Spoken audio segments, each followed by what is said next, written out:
Un buen día para Alianza Good Américas. Es un morning gusto darles for la Alianza bienvenida Americas. It's a a pleasure to esta welcome segunda you conversación de la to the serie second webinar conversation of titulada this webinar titled Vulnerabilidades entrecruzadas, Intersecting abordaje Risks, del cambio climático y el Addressing Climate desarrollado Change en and Forced México y Displacement in Centroamérica. Mexico and Central Con este America. esfuerzo queremos llamar los With this esfuerzos effort, de we las want to draw your personas y las attention regarding the personas que enfrentan realities of the condiciones de people that are vulnerabilidad. facing vulnerable conditions. Because of climate crisis that has forced them to be displaced. Understanding the impact created by the condition of vulnerability because of the effects of climate change and forced migration is fundamental to design and implement particular answers that tend to specific needs. The optimization of the same response for all is never enough and will have unequal results. We frequently hear the expression those that are most vulnerable. However, the vulnerabilities to climate change and displacement are not a confined joint in structure of situations that impact in the same way. This series of virtual seminars seeks to understand, to explain and realities of the people in vulnerable conditions and consider how these exacerbate the risks in the face of climate crisis and forced migration or displacement. We seek that this series of virtual seminars are an invitation to recognize the impact of climate crisis and displacement in the lives of all people, especially those that live in conditions of vulnerability. We invite you to keep participating in this series. I have the pleasure to inviting the moderator of this conversation, Susana Salgado, who directs the Learning and Leadership Program of Young People in Centro Romero, an organization that is a member of the network of Valencia Americas.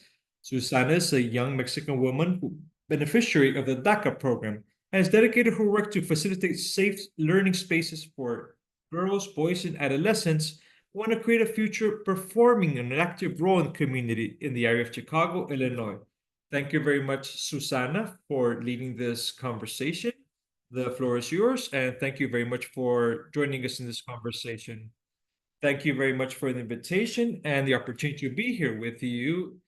As as previously mentioned, my name is Susana Sultana. I'm from the Centro Romero, organization that is member of Alianza Americas. I remind you that this event is in Spanish with English interpretation. You can activate this function in the bottom right corner of your screen.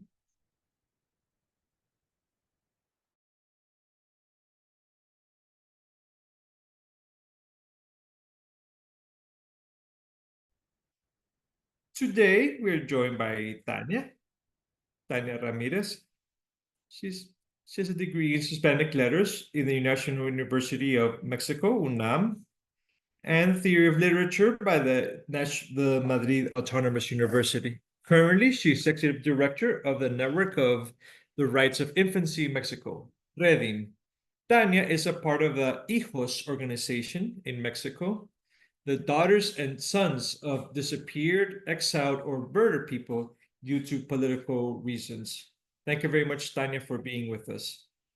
Also joining us is Jorge Medrano, who has a degree in the communication sciences, a journalist and university teacher from Guatemala. He's the executive director of the Attention, Mobilization, and Advocacy Program for Children and Adolescents, PAMI, promoting the agenda for the rights of girls, boys, and adolescents. We thank you for being here to share with us regarding the vulnerabilities the affects infancy, children, and adolescents in Guatemala and Mexico within the context of the climate crisis and forced displacement. We know that this is a complex topic, and we thank you for sharing your vision and experience with us. We also invite the audience to make their questions and comments in the Q&A section or question and answer, since we will have a space at the end to respond to them. We're going to begin with the questions. We're going to begin with you, Tanya. What are some of the main risks faced by the infants, girls, boys, and adolescents in their countries in the face of the actual climate crisis? Thank you very much, Susanna, and thank you very much for the invitation. And it's a pleasure to be here with Jorge. I think that the first level of risk has to do with invisibility. In other words, we're coming from the near past where this climate crisis was not recognized by many political actors, and I'm afraid that even if it's been instilled in their speeches, I would say that's the first problem. In the adult world, they don't talk about this, but there is no doubt that boys and girls and adolescents are living this, as well as everybody who realizes what's happening. They're living in their own skin, in the clothes that they have to wear, etc. And this implicates a series of risks and affectations that they might have at an immediate level, very direct, such as access to water, to sanitation, to the meals are in a good condition. It affects to the rights to a healthy diet. But at a second level, you have to do with the impact, psychological impacts, and we're going to be talking about this. But there is no doubt that this is where we place children, the youths, to be contact with hope. Well, climate crisis also places the new generations of young people in the face of a scenario, an apocalyptical scenario that affects their integrity, but also their capability to get organized and also the credibility that they might have for the political impact in the Mexican states. I'm glad that you mentioned that in the adult world we don't are not aware of this. So thank you for both of you for providing this right to the children. And here in the Centro Romero, we say that we have a program for children. We say that they can express their voice, but this also means that it makes me teach them what their rights are so they can express themselves. Jorge, up to your turn now. What can you tell us about the causes for food insecurity in children in childhood and adolescents in Guatemala? Well, thank you very much. Thank you for the invitation and a cordial greetings to Tanya as well. Return the courtesy and thank you to Alianza Americas for the invitation and everybody else who's present in this event. Well, just like Tanya mentioned, there are some things that have to do directly with food insecurity, not just in Guatemala, but we see it as a global issue. It's a complex problem. It affects many countries, as I just mentioned. And I think that some of the main causes for this regarding this issue is first of inequality and poverty. We have unequal systems. For example, in Guatemala, a significant part of the population, according to the last poverty measures that took place in 2014, which was a problem that we have in Guatemala, they aren't constant measurements, they're not updated. But in the last one they did, which is 2014, at least 59 people out of 100 lived in conditions of poverty, and that difficults their access to healthy diets, meals. So obviously, this lack of resources limits the capability of people to receive their meals, but at the same time, quality meals. At the same time, they are constantly talking about junk food, which is the most accessible in places and the cheapest as well. And this situation is something that got even more complicated during the pandemic, but after the pandemic, we had a tendency that food security was going to go down. It got aggravated during the pandemic. Adding to this, with the practice of the changes in the prices of the meals, the fluctuations in their prices affects a lot the families in order to be able to buy what they need. Obviously, it affects them mainly the families with the lower incomes that they could see them forced to reduce the quantity or quality of the food that they consume. And that's another cause of food insecurity. Also to do with the climate crisis has to do. So the external elements. Guatemala is very vulnerable to extreme climate phenomenon. Recently, we had a water problem. There was no rain in the country, and when it started raining, things got even more complicated. So there are droughts, flooding, storms, and we are in a territory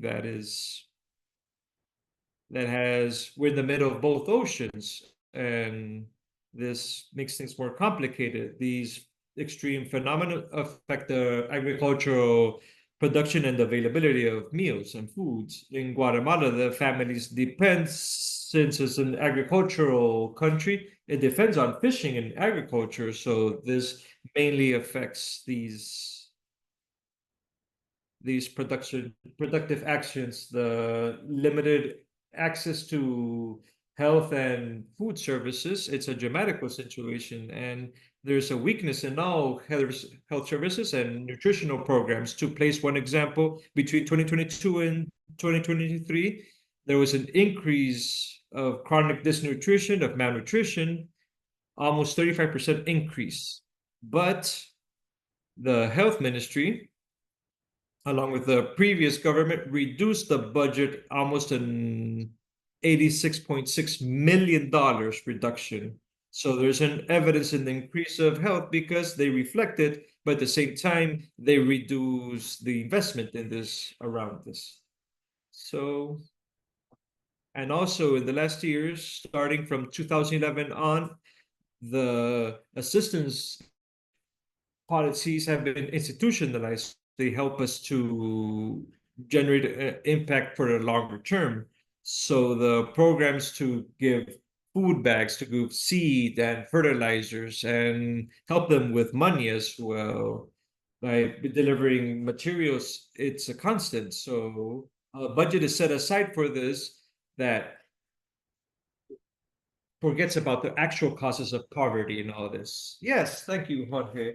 And I think that both of you have mentioned some of the main changes faced by the families with regards to their members, talking from 18 years on or younger. But if you can elaborate a bit further regarding the emergency situations, such as sudden disasters that are caused by climate change. So, what are the main challenges faced by the families? And this is for either one of you, whoever wants to reply. Well, if you'd like, I can share that. Well, in Redim, we work with in a focused on human rights and always placing our analysis of the rights of children and adolescents in particular. And there's a principle within this framework understanding has to do with the highest interest of children. It's a bit complex, it's novel, but at the same time, it's a principle, it's a judicial principle, has to do with interpretation, has to do with the public policies, and has to do that basically in trying to be as simple as possible, that in the face of any other priority, in the face of any other interest, we place children in the forefront of everything. I think that in this sense, think of the moment when these catastrophes occurred, the catastrophe that you mentioned, Susanna, which is what happened prior and what happened in the immediate attention afterwards. When we think about the prior, we have to think it's important that we think about how we start to clarify a bit that there are no natural, these are not natural catastrophes, these are human catastrophes. It's been the sustained actions of the people and humanity degrading the nature and the environment, which has taken us to where we are right now. And I link it right now with what Jorge Luis mentioned, that the differentiated impact caused by these catastrophes would have to do with families, boys and girls who live in poverty or extreme poverty. It's two times or three times. It's not the same thing to live in a solid built house in a well built neighborhood where we have a good sewer system, to live at the border of a mountain that's going to have a landslide when there's a lot of load caused by rain. That's there's another situation is when there's lack of rain, when we have a drought. So, so in preventive terms, regarding what happened before, this higher interest in children has to serve society and of course the governments and the states when we talk about human rights to make sustained decisions when it comes to placing children and adolescents at the forefront, guaranteeing that their rights to a home, that their right to live in healthy conditions and safe conditions as well, that it's guaranteed, because that's the best way to make sure that we don't have to act when a catastrophe occurs. And when we act this way, we have to remember that many times the attention from these it costs millions and millions of or dollars or whatever currency for the government. It has to be. But there is no doubt that this money, the dollars that are invested, have been used wisely prior to mitigate the effects of inequality and poverty. We would be very likely talking about a lower economic impact when these catastrophes occur. And when they occur, the superior interest of adolescents and children has to be prioritized. This arises within a context post-war and between wars where humanity learned about the hard impact lived by boys, girls, and adolescents when the countries are at war. Everything that we can imagine or remember from the movies that we've seen has to do with how the cruelty of poverty, the cruelty of the lack of access to security, of the of a person. It's much more cruel when we talk about children and adolescents. Wars have not left this scenario, which we know it's a scenario that the first declaration for the rights of children talk about the effects lived by the children after World War II. We have to say that wars have not gone away, but those catastrophes caused by the bad attention by human beings and the governments, the use of how they use the resources, they keep placing these scenarios, these war, the climate crisis, to learn how to, those boys and girls have to be the first one to receive food, how they have to learn how to handle the crops in a certain way so that there are meals that are always present. Like, for example, when humanitarian aid arrives, who has to receive first attention? First of all, it's the families with children and adolescents. That's how we can imagine this principle works about the highest interest of children in applying to the direct attention when one of these. Thank you very much, Tanya. Jorge, anything you want to add? Well, I enjoyed Tanya mentioned the focus of human rights because right now we're doing an investigation here in a certain part of the territory, one of the poorest departments here in Guatemala.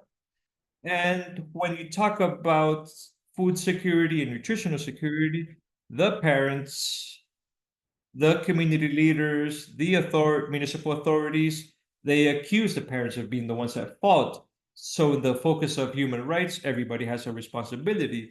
They are shared responsibilities. Right now, we're talking right now about the favor of the rights of children, but it would have for that these adolescents would be here present. So if it plans that the benefits are in favor of children, but the same convention also proposes that the participation of the youth and adolescents, we have to see it as a challenge that they're always involved in the things that affect them, like this adult speech, because it would help us to get generations clear economic systems and political systems. One of their great strategies is has to do with generating that generational gap where people lose their memory in our country. The 36 war, the repression of those 30 led to many deaths. Many people disappeared, widows and orphan children.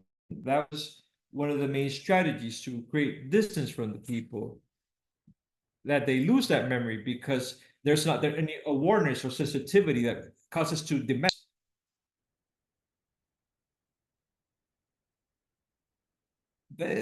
This is fundamental, and the challenges are very associated to the causes. If effectively there's a loss of the material conditions with any event or emergency event or crisis, there's a loss of homes, a loss of life. So it's a big challenge. So what our responsibility as a civil society is to demand compliance. Sometimes people say generally our projects, what they seek is to always comply with the mandates, but the civil society work should also be done. We should not forget this.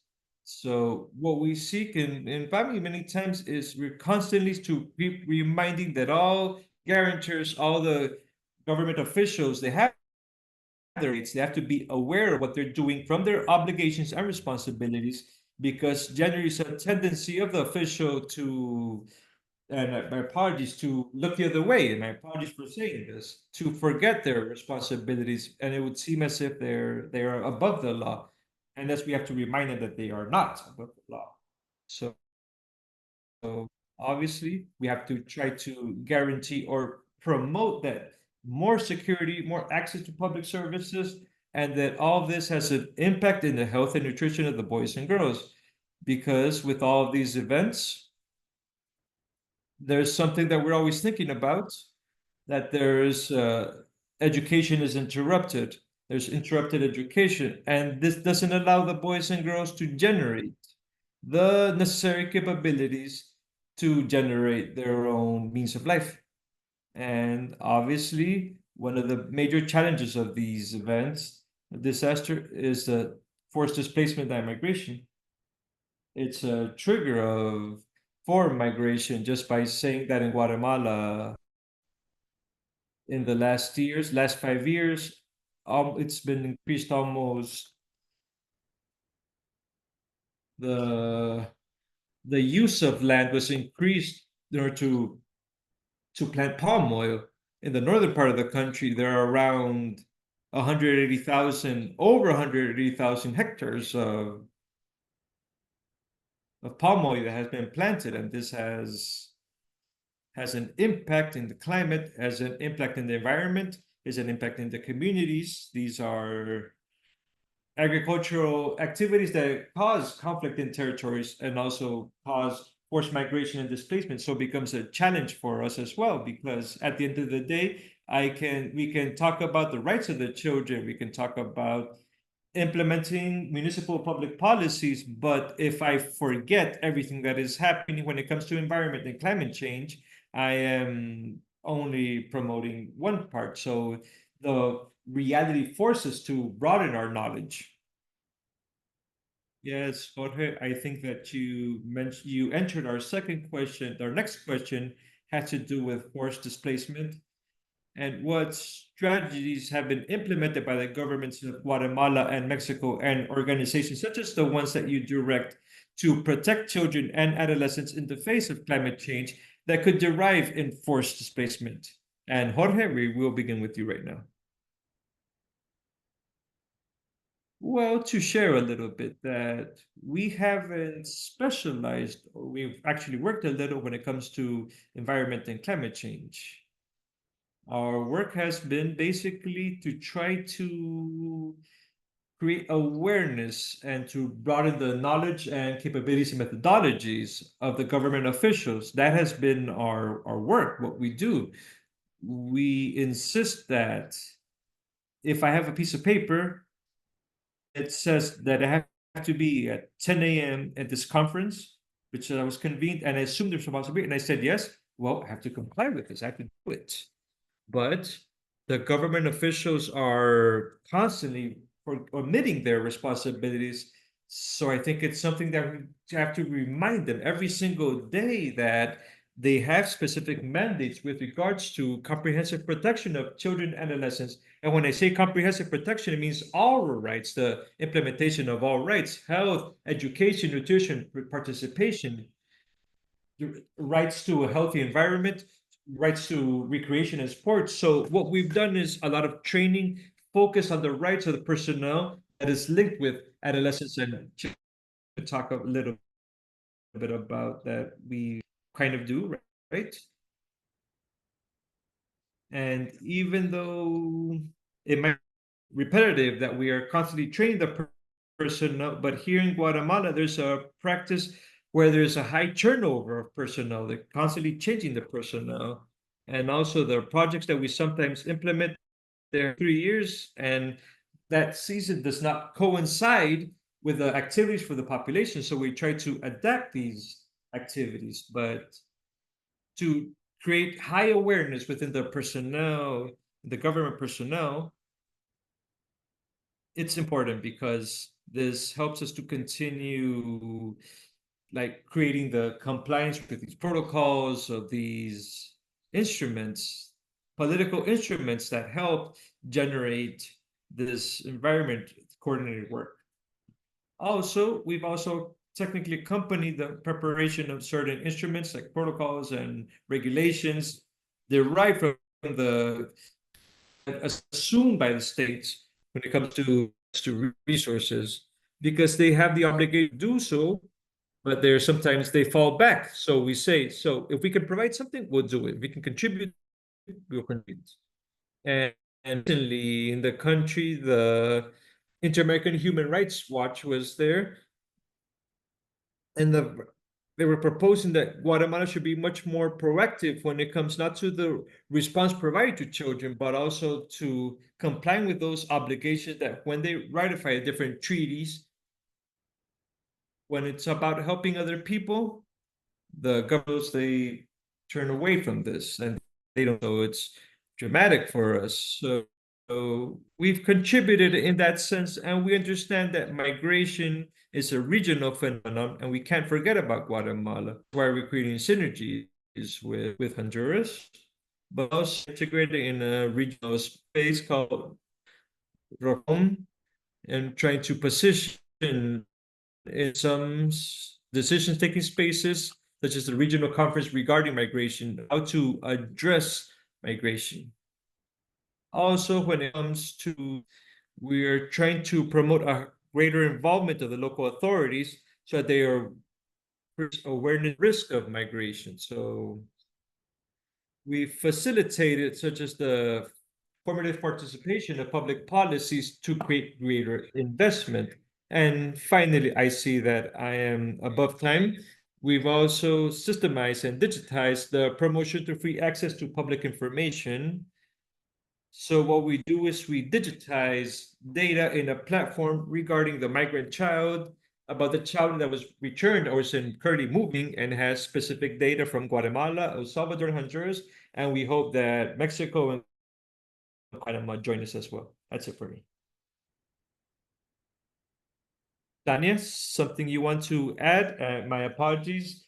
I had to shut off my camera for a bit, but Tanya, could you add more? Of course, and I know not just Mexico, but all of our region, the way we understand to describe and tend to displacement has changed. Forced displacement because of the armed conflicts in our regions, because of violence, it's a fact. But now we have to start talking about forced internal displacements also because of climate change. I think that to observing it when this it particularly affects indigenous communities and the farming communities, it's important losing their territories is what we're seeing from the part of the effects of the violence. And we've seen that it's getting more severe, multiplied extremely in the last three administrations, the last three governments here in Mexico from 2006 on. This situation has been getting more, it's getting worse. It's a generalized phenomenon, but it particularly affects determined communities. And some of the findings precisely right now in Mexico, something that happened has to do with a universal periodic review mechanism through which the United Nations reviews, does their periodic reviews of the countries. Mexico did their fourth review, and some of the findings that could be observed and was very positive. One of the recommendations was has to do with that we've seen in Mexico has not complied with issuing a general law regarding forced displacement. There are work that we have to be done in this try to understand in the thematic, all the provinces, all the federative entities. Mexico is a federation, but also to assign direct action and budgets when there are cases that have to do with urgent humanitarian needs that are already displaced. There are many people have already displaced. Recently was headline news and became international news how displacement by violence in the border between Mexico and Guatemala caused that many people returned to Guatemala when they were moving through Central America, and people from Chiapas had to go to Guatemala to seek refuge. That's something that never happened before. So in the face of the forced internal displacement, that this mixes gets mixed up in our borders because of violence, because of climate change, forced displacement, due to the lack of control that territories, the attempt by the groups of criminal organizations to control these territories. It warrants response strategies, comprehensive response strategies in the face of this displacement that could also include and the participation of the displaced people, that as me mentioned previously, that they're forced to participate in taking these decisions to guarantee that there's a differentiated focus in this displacement. So these most vulnerable population, indigenous people, women, children, adolescents, people that defend human rights, people that defend the land, journalists and relatives of people have disappeared, that they must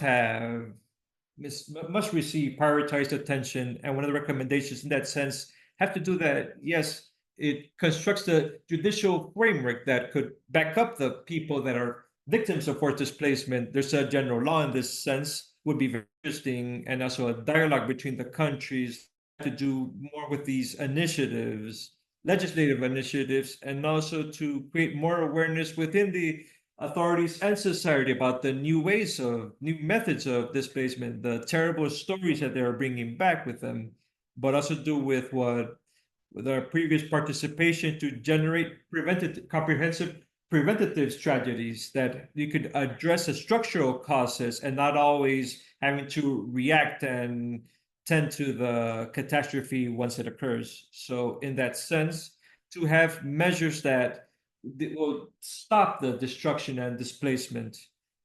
So, and justice in the territories, and to be able to provide guidance for the to rebuilding the social fabric, because once they have to displace, see how to rebuild this social fabric. Yes, so I think that what you mentioned, prevention is something that we have to prioritize, have to be aware of constantly.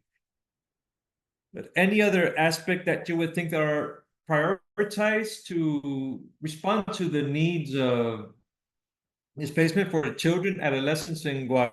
Many times we place emphasis on the legislation institution, but are there other cultural elements that we have to take into consideration?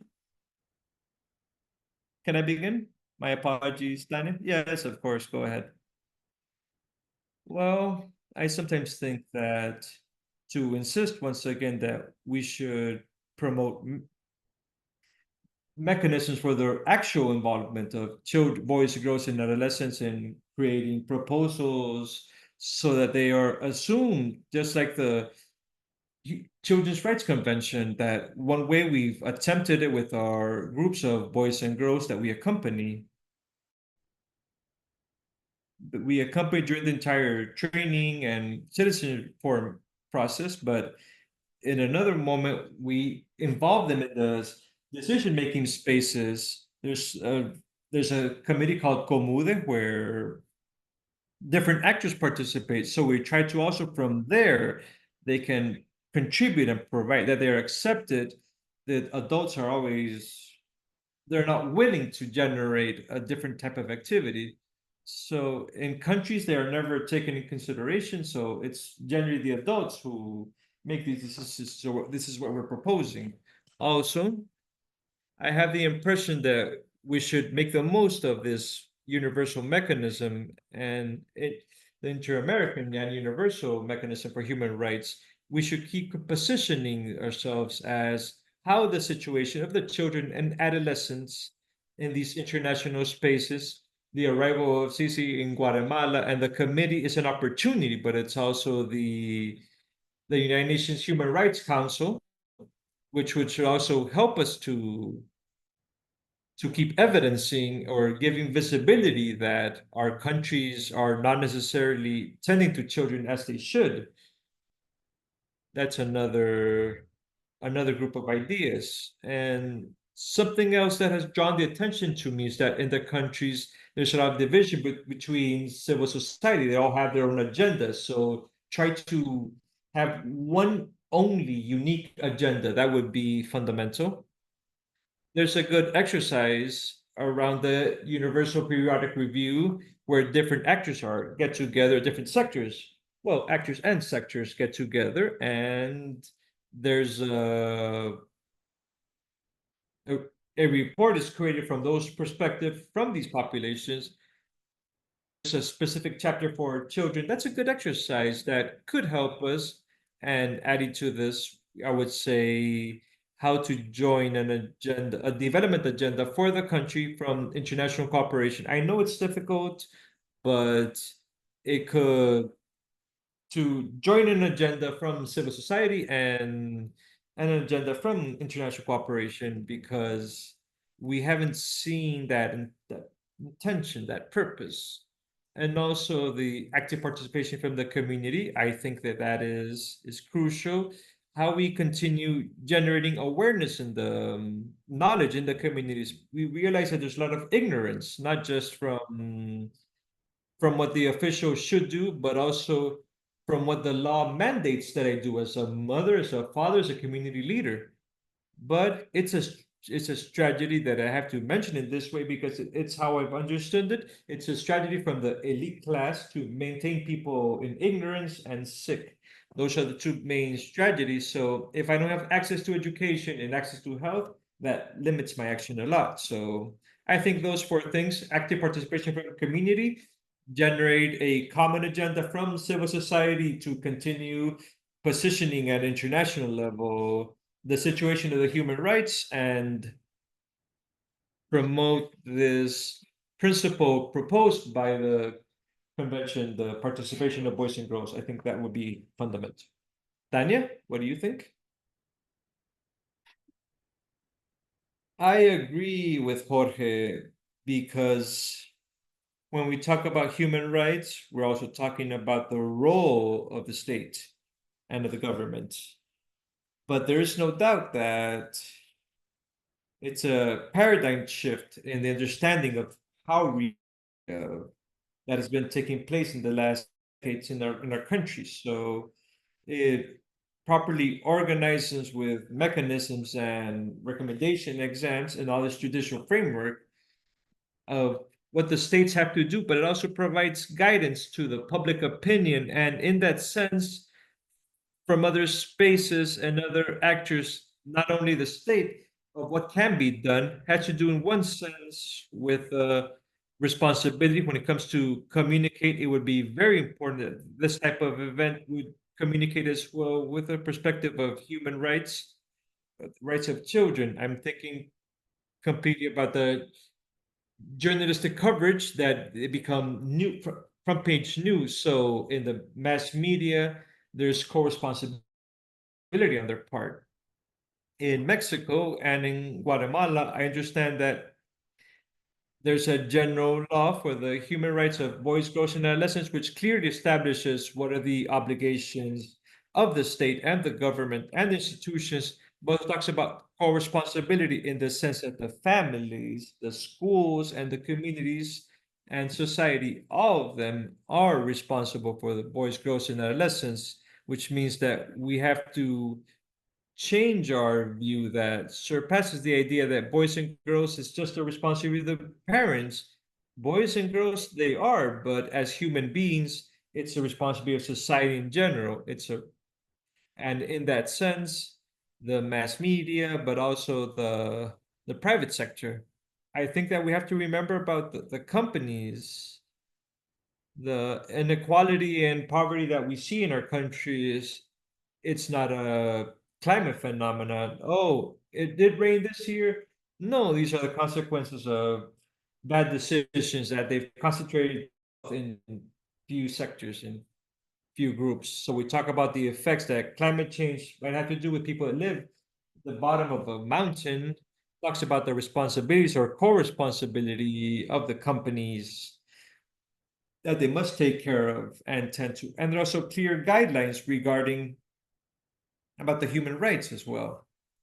And I think also that another one of the actors, such as society, the people, those those that came before us, a duty that we have and is in within our hands is to little by little surpass that self-centeredness, which we talked previously about not asking them and not have them in our perspective. It has to do with a social activity in our region, and it's global, where boys and girls, they this has to do with adults. Just be quiet, just keep your mouth quiet. Just always maintain this as a way how we only focus on adulthood has a butterfly effect where when it comes to dinner time and the decisions taken at home and within families, to not take into consideration the voice of the children is something that's going to be replicated elsewhere until we stop listening to them, we stop getting them involved, and stop taking into consideration.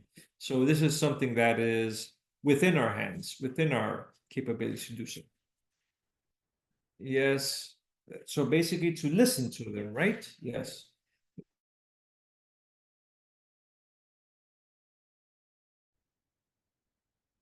Or question and answers. Daniel, Jorge, any answers that you might provide to so we can respond to any concerns, questions, or doubts?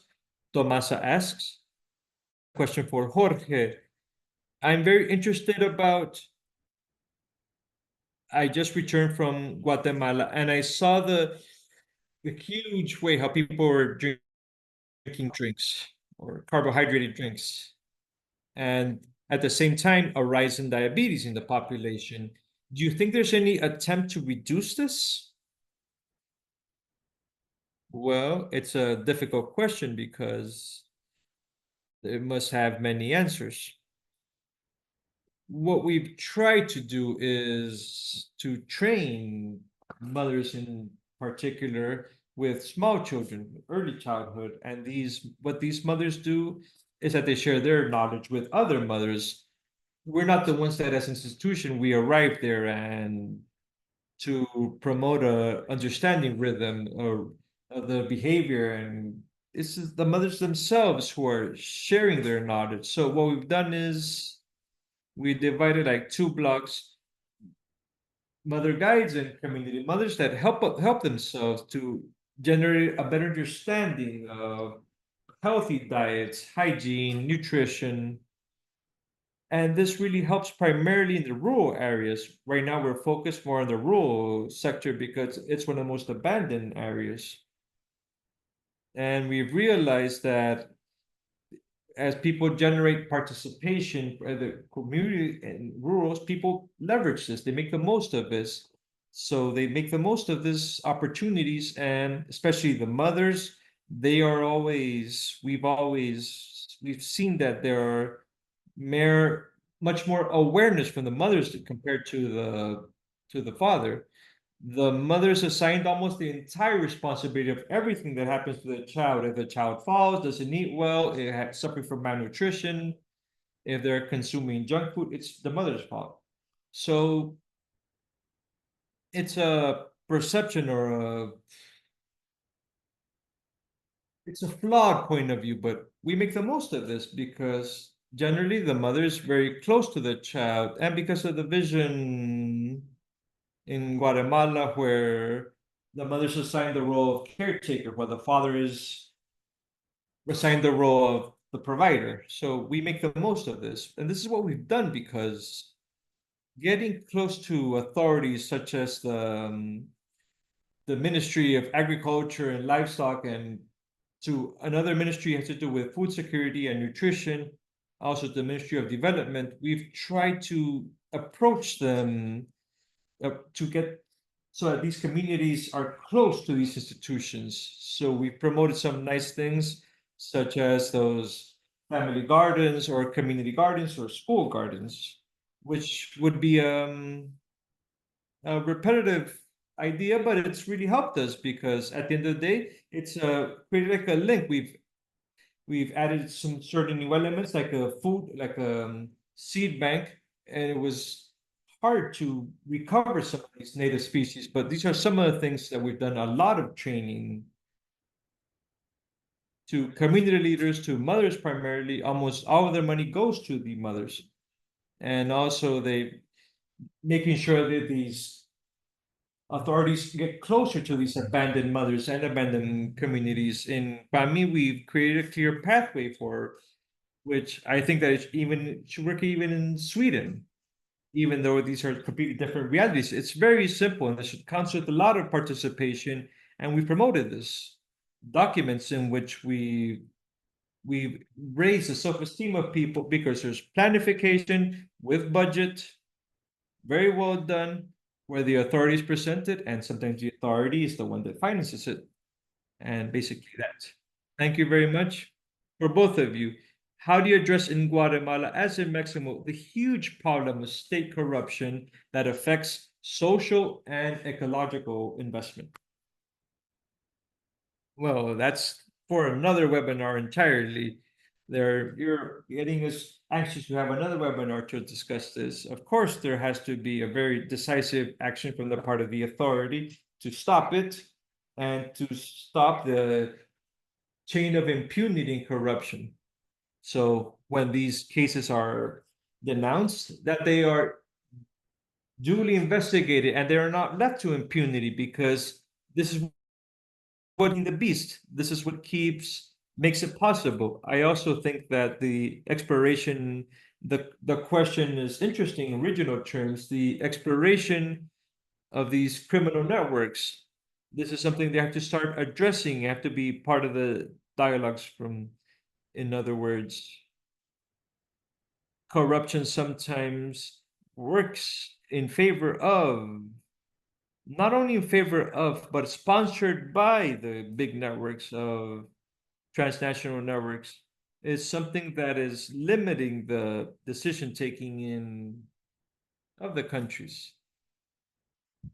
And not just the macro criminal networks, as we can imagine, organized crime and drug trafficking, but also the criminal activity that might be developed by the big companies, such as those that place the meals, those drinks, and those junk that place them in the poorest communities, making the most that they won't have access to drinkable water. It's going to generate possibilities, greater accessibility, and more. They can't say that there aren't even meals. There are cheaper consumption items. These are some of the activities that have to be derooted from corruption. We know that many of our countries, the possibility that these brands, that these products are present, has to do with that having to sweet talk the authorities, so there are no regulation or control of these products in schools and communities. And don't think that it's something that isn't that linked to it. The Committee for the Rights of Children asked about this in Mexico. They asked, how is it possible? I know this happened in Guatemala as well. How is it possible that we had children, adolescents suffering malnutrition? Now they have problems with, like, such as obesity and diabetes. So there's corruption and illicit corruption activity there. Jorge, do you want to add something to this? I think that Tanya mentioned it all. I'm just going to say same here.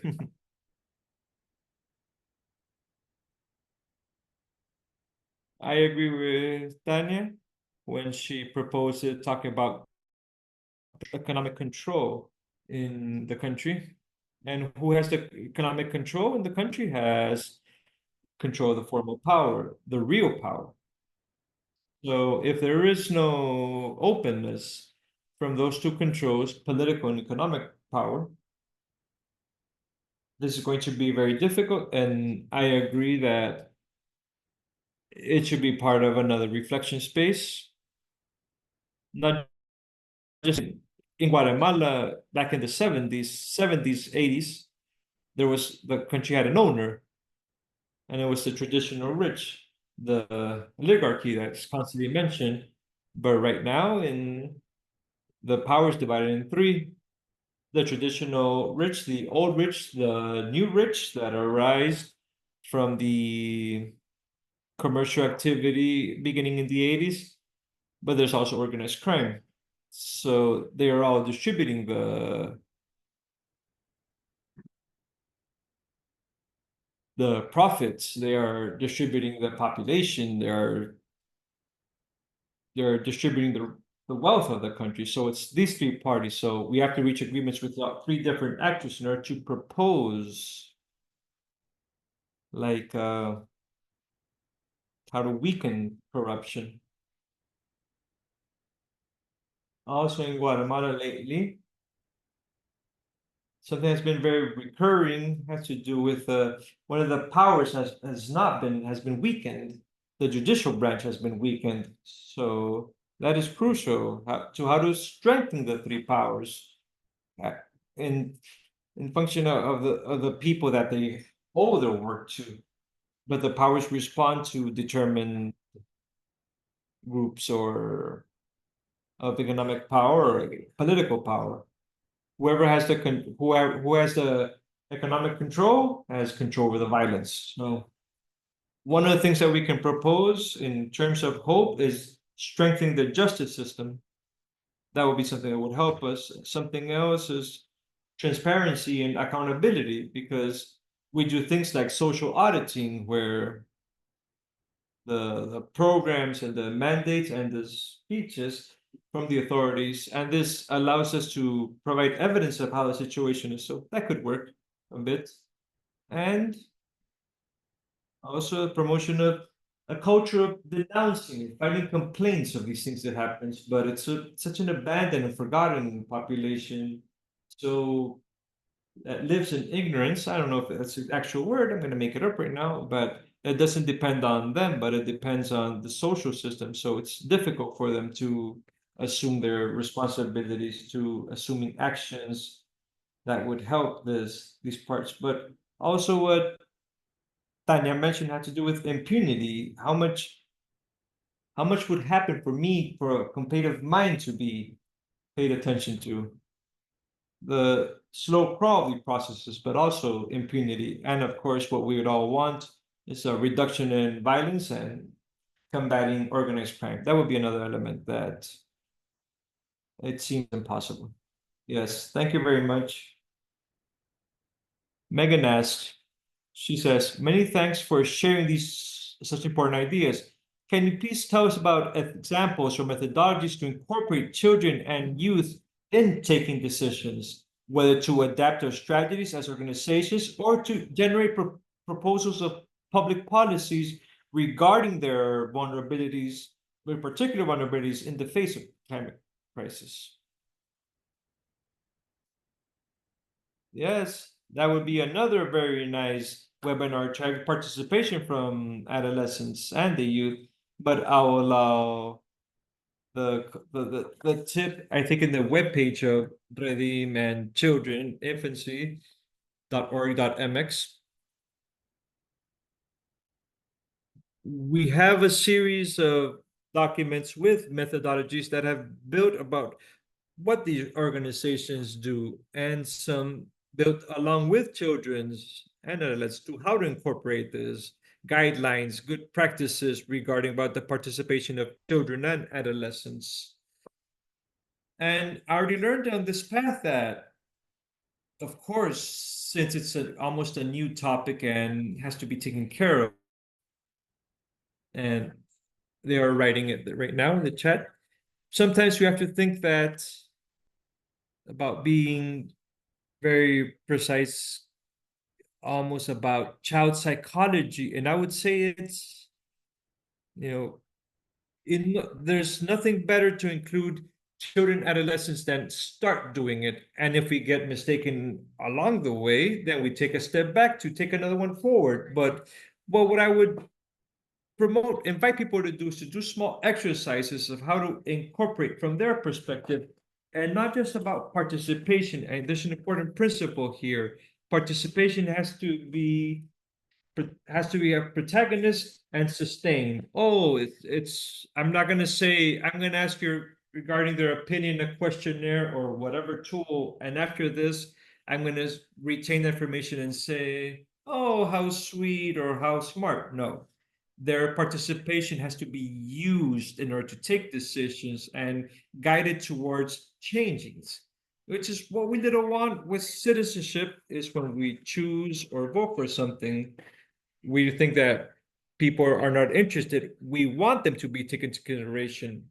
So to sustain that, and also to incorporate small participation exercises from the most basic, from at home, when it comes to make dinners, to have small family assemblies where we place the voice of their opinion of the boys and girls. From what you saw today, what was most concerning for you? What lessons can we learn from this?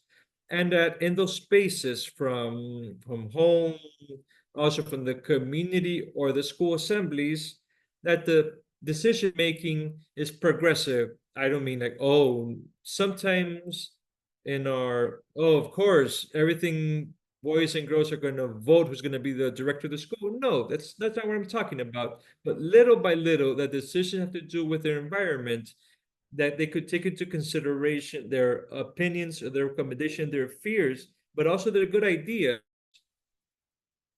The that when something this opens to the possibility that boys and girls speak from how we organize the work to raise our dishes, or where we're going to have dinner, what's going to be made for dinner.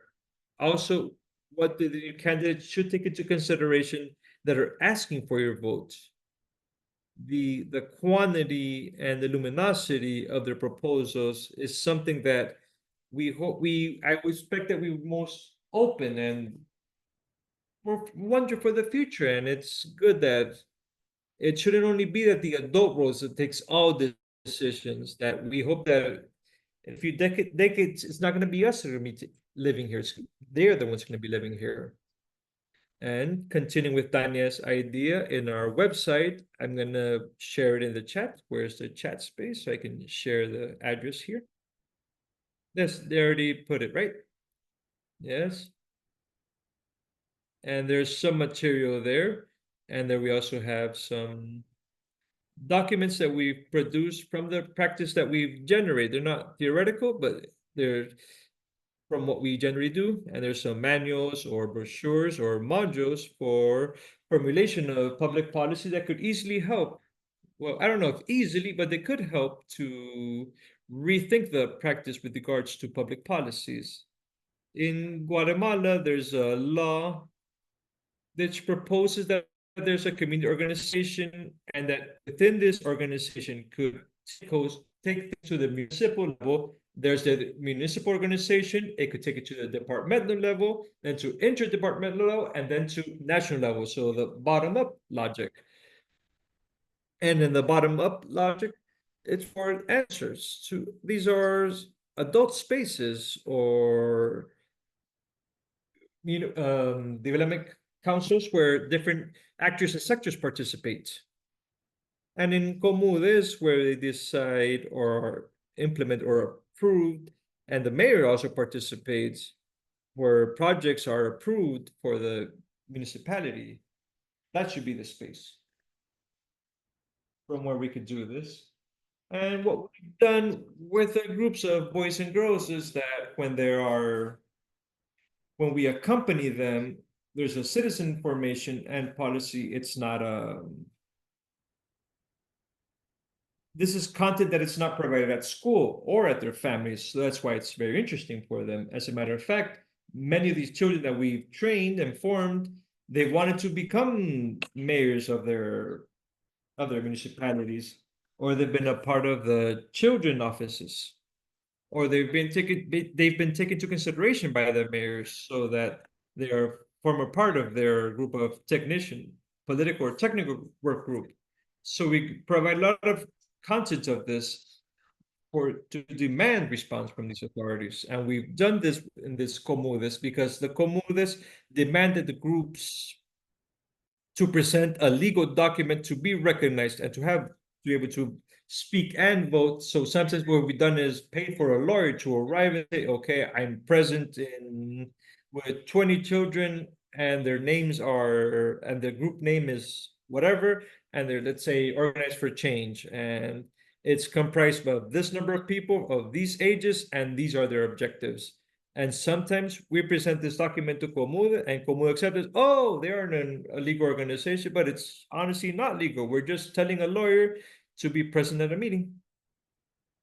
This is how we found these mechanisms to be accepted. So they take all this about the rights.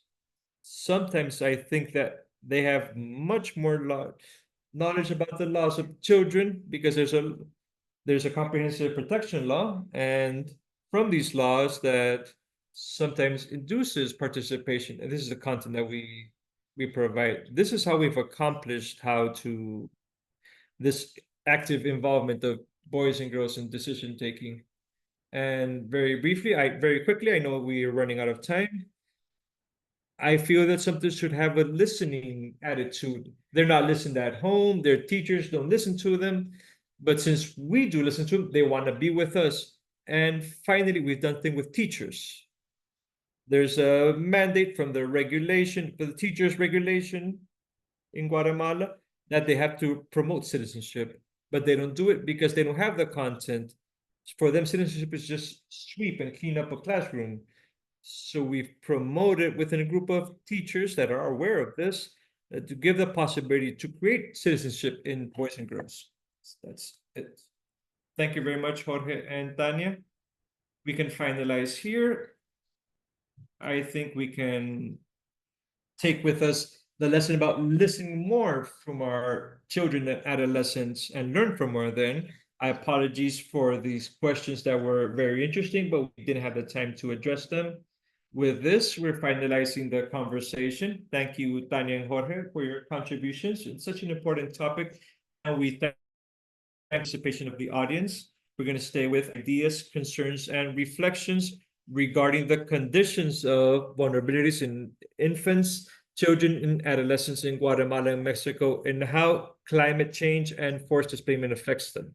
We want to insist on the need to placing the accent on the intersecting risks. Before we finalize, we want to invite you to our next series of webinars focused on vulnerabilities that affect adult people, which will be 7th. We're going to be sharing the chat right now, the registration link.